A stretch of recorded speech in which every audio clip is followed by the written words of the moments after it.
Hello, this is Philip Brooks with Backwoods Brooks Knives, and I have some magazines here. These are Sig P225 magazines, 10 rounders.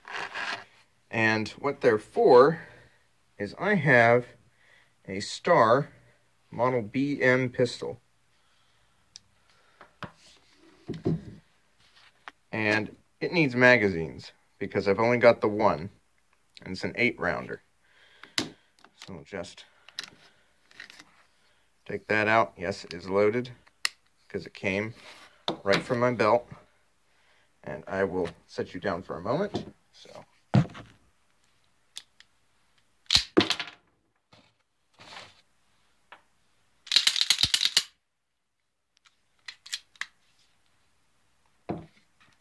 round out of the chamber. So, the big thing with these is these are $44, at least everywhere I've looked. And they do have this weird problem of the rounds nosedive. So if you were to stick this in here with this round and it goes back fairly slow, it'll nosedive and catch. I'm trying to do this one-handed. It will actually catch on the rim right here and nosedive into the feed ramp, which is kind of nasty. It's not that bad when it's cycling normally, but it's kind of funky. So I didn't really want to get more of the 8-round mags, especially with as much money as I was going to spend on them. So people were talking about using a Sig P225 magazine and modifying it. And they were all using that 8-round Sig P225 magazines. But when I noticed that the 10-rounders were cheap as could be,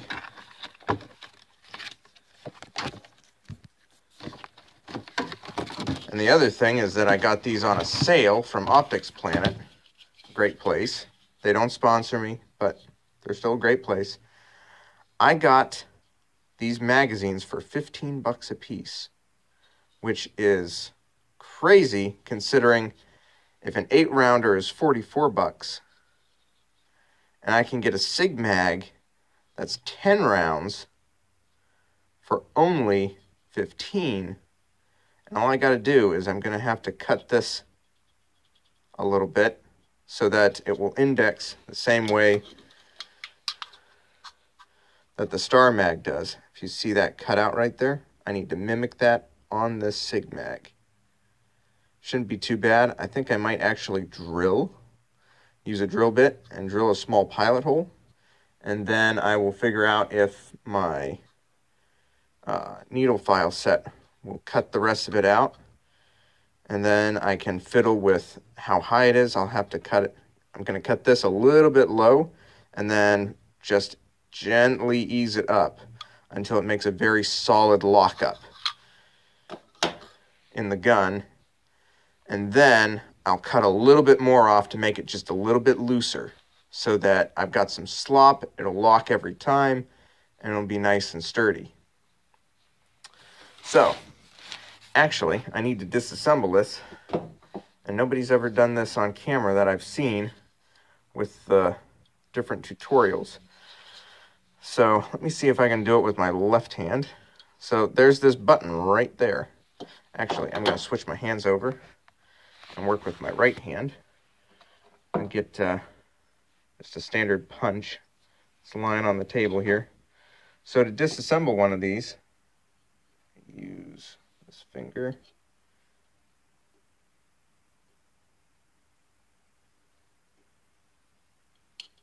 If I go like that, I should be able to pop the base plate off. And this is going to take 2 hands. I'm going to set you down really quick for a moment. So look at the table.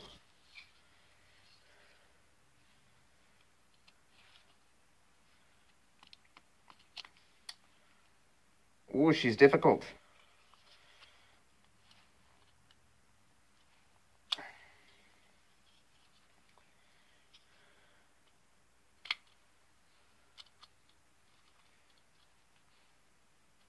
You know, everybody says Promags are nasty magazines, but this is a really nice tight lockup. Ah, come on. Use the edge of the table. Here it comes. That is really well made. Okay, so I captured the back plate. Holy macaroni, that is a lot of spring. We might actually modify these. We'll see how many rounds they actually hold. And then we might actually modify the spring. Because that spring is as long as double the amount of the magazine. So we could probably cut off about 4 lengths. We might be able to get it to a 12-round mag. Now the follower could probably use some work. It's a little bit sticky, but I have a feeling that's because it is very oily. And I mean very oily. Oh, reach down here and grab the follower. Yeah, it's just very oily. So we will dry that off. Very standard, just plastic follower. Very thick, heavy duty though. With a decent length in the front and the back, so it doesn't look like it's going to tip too much in there. But dang, that spring is huge. And it is also very oily in there, so comes good from the factory as far as rust prevention. So now that we've got the spring out, oh, and by the way, I will show you how to test for how many rounds you can put in while the spring still works too. Because instead of just starting to cut, what you do is you can clamp this to the end of your magazine with a small clamp and function the magazine just as normal. Because instead of the base plate and the locking mechanism holding the spring down here, it's just a clamp. So if it's got enough power, I'll have to see. I'll grab another one instead of reassembling this one, because they were such a good price. I got 6 of them so that I can have 2 for carrying in my belt. I'll load one with extra hollow points and one with round nose, to where I could shoot targets or woodchucks or whatever I want to shoot at without worrying about breaking the bank, since, you know, hollow points are 3 times more expensive than round nose. But I'm going to load this one up, see how difficult it is to load, and then we'll start with the modification, and we'll see what happens from there. If I end up cutting off some of this spring or not. Because that would be nice if this turned out that it would be a 12 round. That'd be so much more capacity. It'd be very nice. Okay, I'll sign off. I'll do some testing and fiddling. That is literally it. I gotta clean up some flashing on the inside. You bevel the top just a tad to where it's not a straight edge, sharp edge, so that it'll pop the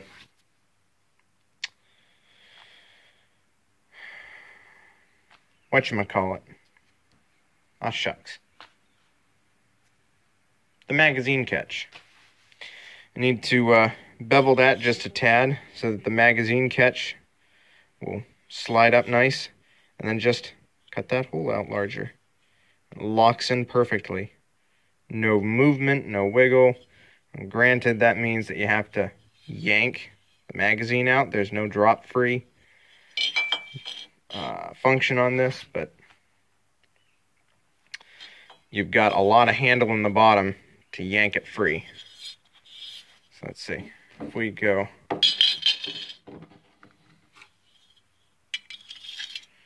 insert the magazine. Actually, I'll flip it over to where you can see it engage the magazine catch.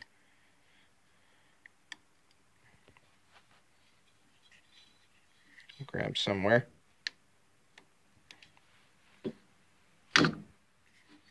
Let's do this.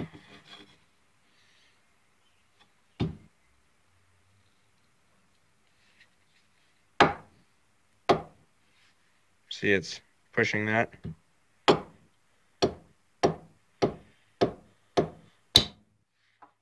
It pops. The feed lips are right at the top, ready to feed properly. But you have enough down here. I might make little some sort of like a leather wrap or something to go around here, maybe, potentially. Make it look a little bit more old school and give you a good grip to where when you need to extract your magazine, you can just grab right around and yank. But yeah, so I'm going to do this modification on the other magazines, and then we're going to reassemble them, and then I will do a test function. I'll just rack each of them out individually for the first part, and then later on tonight I will do an actual test function where I'll set you up somewhere and we'll shoot 10 rounds. Because taking a look, the follower is large enough that when it is loaded with 10 rounds, it comes down right to there. And the spring doesn't have a lot of room to go anyways. So if you were to load it with 12, it sets right there. So if you got a base plate extension, it would work. But the amount of spring that needs to be compressed down into this spot to reach all this way is too great. Sorry about that. I'm looking at the actual magazine. I need to get used to actually looking through the camera at everything that I'm doing outside of the camera. So, grinding this literally took me a minute, so I'll be back in about 8 minutes because I'll have to disassemble them all. Okay, it's kind of a weird angle for me. You can just see where I am. So currently the gun is unloaded. Now just to show you, all I had to do was pull that cut right around and then just clean this and polish it till it got nice and smooth and the magazine catch clicked. And then I just polished it out, cleaned everything up. And then up here, there is now a slight bevel on that to where it'll push the magazine catch out of the way a little bit easier. So, function check. Won't pull out. And just to show you that once more, watch the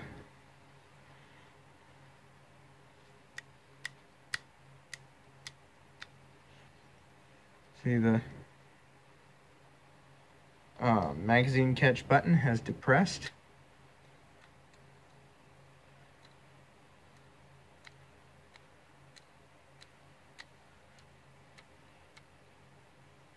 And it's fully depressed. And you hear the click and you see everything go in. Backside is once again flush because that does extend. So at this point it is extended and it clicks in. and it's super solid. Now, I'm going to be very careful, and I'm going to put my hand like this to where I don't have any fingers near the trigger. And I'm going to cycle this a few times to show you that it does cycle. So, pull back. Now, and of course, it has a malfunction, but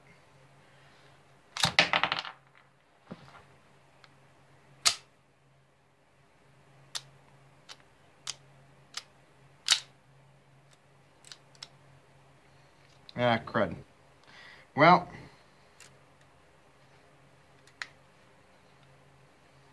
it's good to show you this. I have actually fired this with all 6 of the different all 6 magazines in there, and it has worked flawlessly. Let's drop this really quick. Get everything reseated.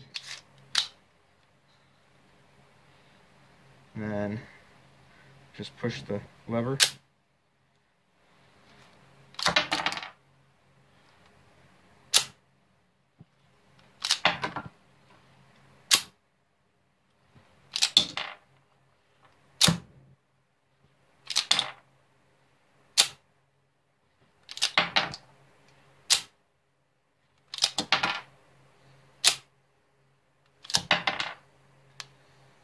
And last round hold open. So let's see. That was 1, 2, 3, 4, 5, 6, 7, 8, 9. Where's the 10th one? Because there were 10 in that. One of them might have either fallen out on the floor or it might be in my pocket because I stuck those in my pocket to bring them up here.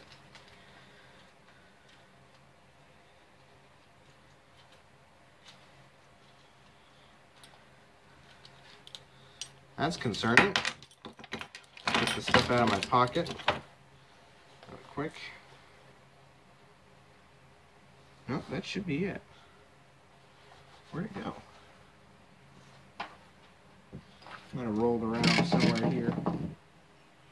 Or maybe I just loaded 9 in there. Or maybe I can't count. Let's see. Nope.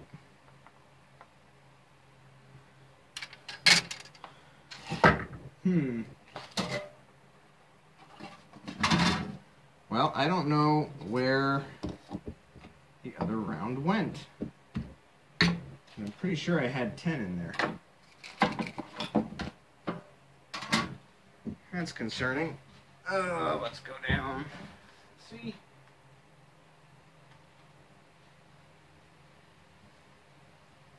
Nope.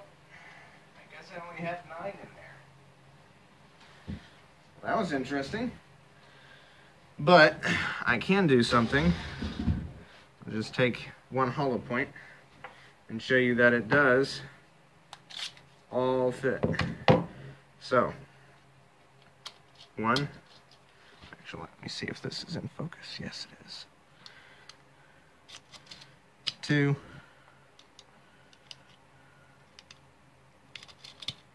3. 4.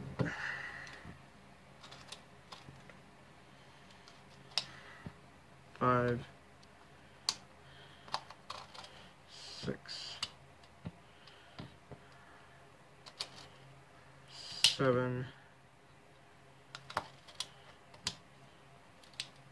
8. 9.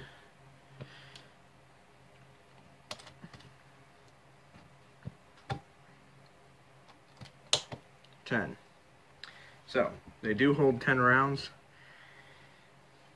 You just go back through this really quick.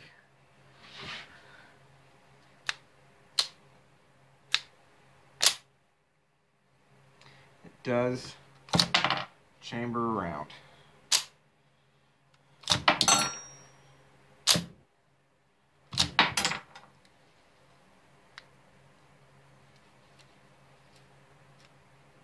Okay, we'll do this. Drop the mag. There we go. Cleared gun. So, that's been modifying your Sig P225 magazines for use in the Star Model BM.